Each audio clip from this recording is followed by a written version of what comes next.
Hello everyone, আশা করি সবাই ভালো আছেন। আমি তো এখন আসছি হচ্ছে যে আপনার রাঙ্গামাটি রাজবন বিহারে। এটা হচ্ছে রাঙ্গামাটি রাজবন বিহার।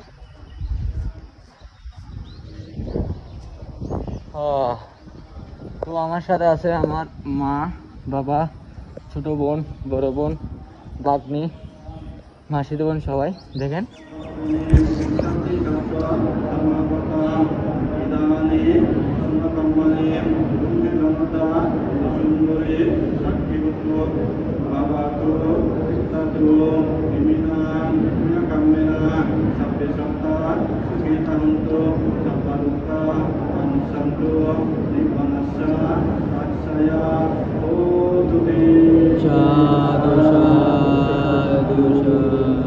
তো এটা হচ্ছে রাঙ্গামাটি রাজবন বিহার, সদ্য বনবান্তের সেই অনেক তীর্থস্থান বলা যায়। তো খুবই সুন্দর। তো আমরা এখন আবার যাব হচ্ছে যে আমাদের সদ্য বনবান্তের জন্মস্থানে। ওটা একটু পরেই আপনারা দেখবেন। আপাতত আমরা এখান থেকে বিদায় নিচ্ছি।